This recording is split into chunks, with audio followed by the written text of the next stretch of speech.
오늘 우리에게 주시는 하나님의 말씀은 말라기 2장 10절에서 16절까지 말씀입니다. 10절 우리는 한 아버지를 가지지 아니하였느냐? 한 하나님께서 지으신 바가 아니냐? 어찌하여 우리 각 사람이 자기 형제에게 거짓을 행하여 우리 조상들의 언약을 욕되게 하느냐? 유다는 거짓을 행하였고 이스라엘과 예루살렘 중에서는 가증한 일을 행하였으며 유다는 여호와께서 사랑하시는 그 성결을 욕되게 하여 이방 신의 딸과 결혼하였으니 이 일을 행하는 사람에게 속한 자는 깨는 자나 응답하는 자는 물론이요 만군의 여호와께 제사를 드리는 자도 여호와께서 야곱의 장막 가운데에서 끊어 버리시리라. 아멘. 어제 본문에서 하나님은 제사장들을 책망했습니다. 오늘은 백성들에 관한 책망인데 책망의 내용은 이스라엘 백성들이 자기 아내를 버리고 이방 여인을 아내로 맞이한 것입니다. 그런데 이런 하나님의 책망에 대한 이스라엘 백성들의 반응은 모든 사람들을 하나님께서 지으신 것이니 한 아버지 밑에 자녀들이라는 것입니다.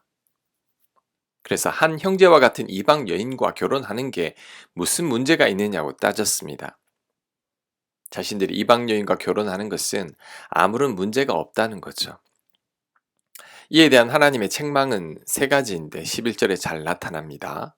첫째, 이방 여인과 결혼함으로 거짓을 행하였고, 둘째, 가증한 일을 행하였으며, 셋째, 이방 신의 딸과 결혼한 것이라는 책망입니다. 하나님은 이스라엘 백성들이 이방 여인과 결혼함으로 거짓을 행하게 되었고, 가증한 일을 행하였으며, 특히 이방 아내로 인해 이방 신을 섬기게 되었다고 책망하셨습니다. 솔로몬도 이런 죄를 범했죠.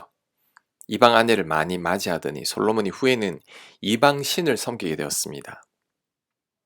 하나님께서 이런 솔로몬에게 두 번이나 경고를 했지만 솔로몬은 하나님의 말씀을 듣지 않았습니다.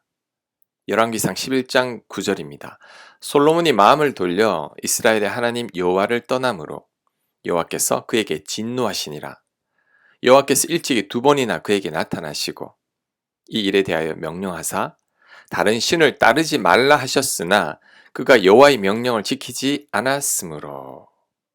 자, 지혜의 왕 솔로몬도 이방 아내로 인해 이방 신을 섬기고 하나님을 떠났습니다. 그렇다면 이스라엘 백성들은 두말할 것도 없죠. 하지만 하나님 말씀에 불순종하여 이방 여인을 아내로 맞이했다가 결국 하나님을 떠나게 됐습니다. 오늘 본문에서 이방의 아내를 맞이하고도 큰 소리치는 이스라엘 백성들을 볼 때 우리들의 모습도 보입니다. 그것이 바로 적당한 타협이죠. 적당히 타협하고 큰 소리치는 우리들입니다. 이스라엘 백성들은 하나님께서 모든 인간들을 만드셨으니 이방 여인들도 한 형제와 같다는 논리로 자신들의 불순종을 정당시했습니다. 적당히 타협하면서 자신들은 잘못이 없다는 거죠. 그런데 우리들도 이럴 때가 있습니다. 하나님 말씀에 순종하지 않으면서 사람이 어떻게 하나님 말씀대로 다 살 수 있냐고 말합니다. 그래서 불순종할 수도 있다는 거죠. 불순종을 당연한 것으로 여깁니다. 그러면서 자신을 합리화하죠. 용서하라는 말씀에 믿음이 더 자라면 용서하겠다고 말하며 용서를 미루지만 결국 용서하지 않죠. 내가 믿음이 없어서 용서할 수 없다는 핑계를 대며 용서하지 않는 겁니다. 손해보기 싫어서 거짓을 행하고 내 것만 챙기면서 남들도 다 그렇게 산다고 자신을 합리화합니다. 남들도 다 그러는데 왜 그리 유별나게 그러느냐고 이스라엘 백성들처럼 따지죠. 이와 같은 것들이 바로 타협이고 자기 합리화입니다. 하지만 타협이나 합리화가 당장은 편할 수 있지만 결국엔 나에겐 큰 손해가 됩니다. 이것 또한 불순종이죠. 이스라엘 백성들처럼 하나님과 멀어질 뿐입니다. 그러니 우리는 어떤 경우에도 타협을 거절해야 합니다. 적당한 자기 합리화를 단호하게 뿌리쳐야 합니다. 그래야 내 믿음을 지켜낼 수 있습니다. 하나님과의 단절도 막을 수 있습니다. 13절 너희가 이런 일을 행하나니 곧 눈물과 울음과 탄식으로 여호와의 제단을 가리게 하는도다. 그러므로 여호와께서 다시는 너희의 봉헌물을 돌아보지도 아니하시며 그것을 너희 손에서 기꺼이 받지도 아니하시거늘. 이스라엘 백성들이 하나님 말씀에 불순종하여 이방 여인과 결혼한 후에 하나님께 제사를 드리고 헌금을 드렸지만 하나님께서 받지 않으셨습니다. 그러니까 이스라엘 백성들이 눈물과 울음과 탄식으로 왜 그러시냐고 하나님께 항변합니다. 14절에 나옵니다. 14절 너희는 이르기를 어찌 됨이니까 하는도다. 이는 너와 네가 어려서 맞이한 아내 사이에 여호와께서 증인이 되시기 때문이라.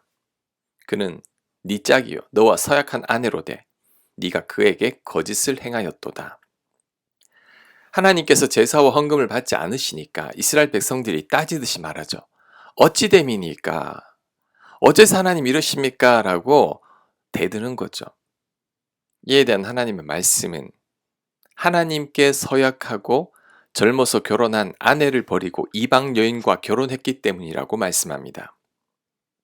이것은 하나님 보시기에 악한 일인데 이 일로 인해 하나님께서 제사와 헌금을 받지 않겠다고 말씀하신 것입니다.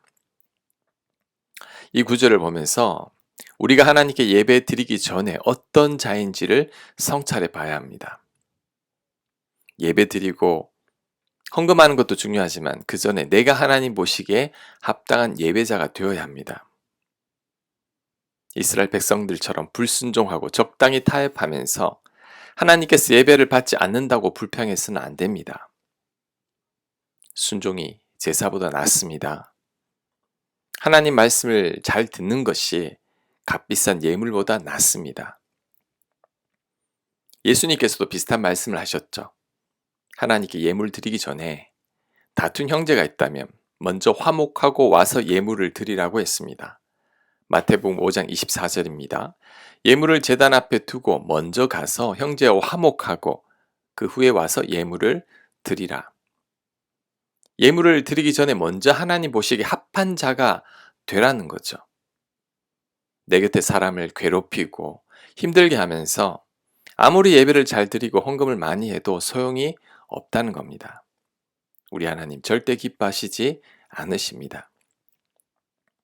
이방 여인 때문에 남편에게 버림받고 이혼을 당한 아내의 고통과 눈물이 있는데 아무리 제사를 거창하게 잘 드려본들 소용이 없다는 거죠.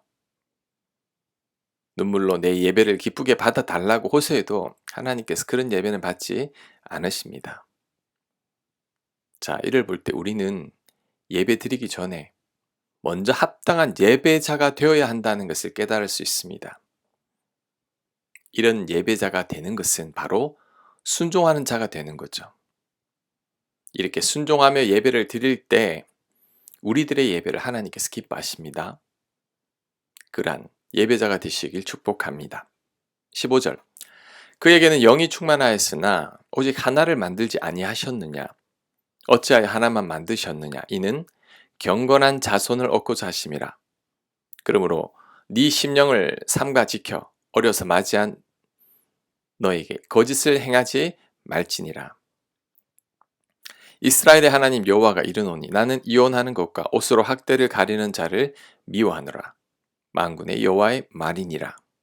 그러므로 너희 심령을 삼가 지켜 거짓을 행하지 말지니라. 아멘.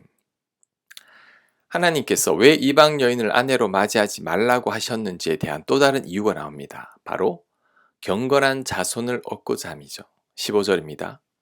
오직 하나를 만들지 아니하였느냐? 어찌하여 하나만 만드셨느냐? 이는 경건한 자손을 얻고자 하심이라. 하나님께서 많고 많은 사람들 가운데 아브라함을 택하신 이유는 아브라함을 통해서 경건한 자손을 얻고자 함이죠. 아브라함, 이삭, 야곱, 요셉을 거쳐서 경건한 이스라엘 백성들을 얻고자 하나님은 수백 년 넘게 애쓰셨습니다. 그런데 그 모든 애씀과 수고를 이방 여인을 아내로 맞이함으로 다 망쳐버렸죠. 그러니 하나님께서 마음이 아프신 겁니다. 이스라엘의 아합 왕을 생각해야 합니다. 아합 왕은 이방 여인 이세벨을 아내로 맞이했는데 이세벨 때문에 이스라엘 전체가 우상을 섬기게 됩니다. 이세벨 한 여자가 이스라엘이 멸망하게 되는 길을 터놓았다고 해도 과언이 아닙니다. 이런 일이 발생하지 않게 하기 위해서 하나님은 이방 여인들을 멀리하라고 한 것입니다. 하나님은 거룩하고 경건한 자손을 원하십니다. 우리를 향한 하나님의 뜻은 거룩이고 경건입니다. 우리가 하나님을 잘 만나지 못하고 하나님께 쓰임받지 못하는 이유는 우리가 거룩하지 않고 경건하지 않기 때문이죠. 거룩에 실패하고 경건에 실패하면 하나님과 깊은 사귐을 절대 나눌 수 없습니다. 그러니 우리는 거룩하고 경건하기 위해 애써야 합니다. 하나님 보시기에 거룩하고 경건한 자손이 될 때 우리 삶 속에 하나님의 역사가 늘 일어날 겁니다. 그 은혜를 경험하는 저와 여러분들 다 되시길 바랍니다. 아멘.